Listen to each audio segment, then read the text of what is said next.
how it can help with education. Music has been around since prehistoric times. Early humans first learned how to make music by banging things together and blowing through hollow pieces of wood. Since then, we've made many advancements in music. What kind of advancements do you think we've made so far? Well, Tristan? No, we don't blow through hollow pieces of wood anymore.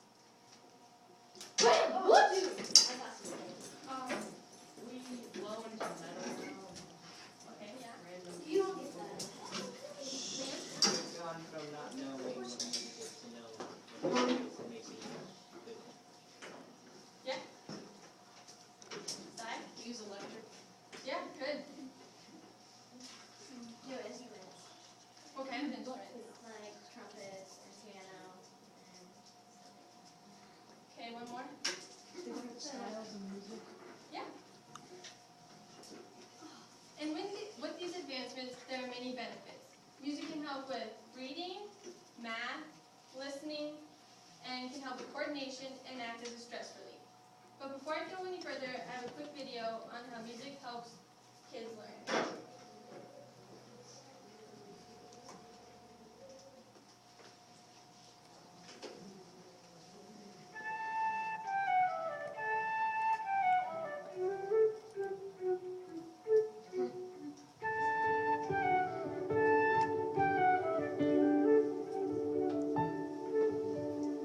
Wilder is a child development center, and it's located downtown St. Paul. These kids are coming up in a really difficult environment, and the more tools that we can give them to succeed, the better chance that they're going to have to make it. Our relationship with Mafale started 5 years ago, and it has been an integral part to opening up our teachers and our kids to the world of music and how music helps us learn. It's ways that we infuse music into every part of their learning. So when they're memorizing their days of the week, we have a song to sing. We use music to help to diffuse difficult situations with the kids, conflict resolution. It really can be a part of every aspect of their learning. Might come pick. So, as you can see, music can help kids learn in many different ways. It can help improve reading, listening, and math skills. You all might be wondering, how in the heck can playing an instrument help me on my math? Well, by understanding how rhythms, beats, and scales work, they can help you with division, understanding scales, or understanding fractions, and recognizing patterns. Also, studies have shown that young children who are in music classes or play an instrument have improved memory over the course of the year. So many kids might have a hard time remembering the tough formula you learned 3 months ago. Music students have an easier time recalling that formula and putting it to use. And many tests have revealed that exposure to music can be beneficial to the brain in the developmental stages. It would have advantages for all children, including dyslexic and autistic. Learning to read music enhances the student's ability to perform skills necessary for reading, listening, anticipating, and much more. Music classes can improve students' analytical skills and their communication skills. So after reading a certain article in class, music students have an easier time comprehending that article and conveying their opinion to the class. It is shown that students who participate in music classes have higher GPAs than non-musical students. Also, it is found that music students can outperform non-music students in achievement tests on reading and math, such as the MONCAS, maybe the ACT, or the SATs. Studies have shown that sensitivity to sound patterns help with listening skills and the ability to hear speech against background noise. So many kids have a hard time hearing teachers in a noisy classroom, but music students are better able at tuning out the background noise and focusing on certain sounds. The awareness that comes from listening to rhythm in music can increase awareness of the rhythmic structure of language, which can help children with their listening skills. And experts say that about 2/3 of everything we learn through listening. So when children are given the opportunity to practice their listening skills, they also enhance the ability to focus and pay attention, which makes it easier to comprehend what they're hearing. According to experts, children and young adults alike can actually improve certain thinking skills by listening to classical music and playing an instrument. But that doesn't necessarily mean it'll make you smarter. It can just improve certain skills, like skills it would take to put together a puzzle, for example. And according to Dr. Francis Washer from the University of Wisconsin, it helps improve children's ability to reason abstractly by strengthening the neural firing systems in the brain, which helps improve music, like comprehending music, so you can think quicker on your toes when you're asked a question and help better solve a problem by thinking abstractly. And how many of you have times when you feel so stressed out that you have your heart start to race and your temperature rise? I'm right there with you guys.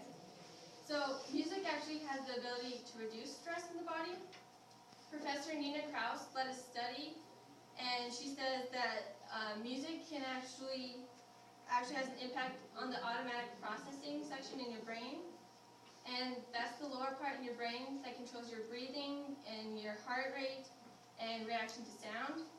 So by listening to slower paced music like classical music or playing an instrument, your heart rate can actually be lowered and your pulse lowered, which makes you feel more calm and relaxed. And it can decrease the stress hormones in your body.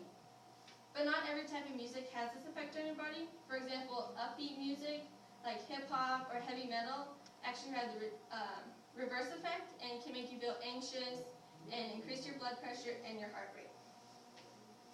Evidence shows that a short period of ambidextrous training, which is using both hands at once or being able to use both hands equally, can lead to better coordination and more balance between the left and right brain hemisphere. And that training can enhance responses in nerve impulses in the fingers musculature. And certain instruments, such as percussion, can help children develop coordination and motor skills. Dr. Francis Wilson, an assistant clinical professor neurologist at the University of California School of Medicine, reports that instrumental practice can improve concentration, coordination, and memory. And what I found surprising is that it can actually improve your hearing and your eyesight, which I think is crazy. So before I wrap it up, I have a quick video on how music affects your brain.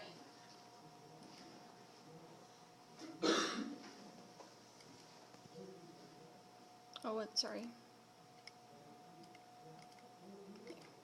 Anthony here for D News, and our relationship with music might be deeper than you think. Research has shown that brain waves will resonate with the beat of music, and that makes your breathing and your heartbeat actually try to match the beat of the song. Now, humans and songbirds are the only two kinds of animals on Earth that this happens to, which means on some fundamental level, we are wired to respond to music. Now, this works in a lot of weird ways. It's been shown that listening to pleasant music boosts your serotonin, which is the brain chemical responsible for good feelings and regular bowel movements. So, double score? Processing music is one of the few regular daily activities that we participate in that involve both hemispheres of the brain. You know, everybody usually has a dominant hemisphere, you know, that whole left brain, right brain thinker theory, but people who study music tend to use both hemispheres of their brain more, making them better at lateral thinking and creative problem solving. Listening to music also engages your hippocampus. Now that's the bit of your brain that handles long-term memory storage. And that's why listening to old songs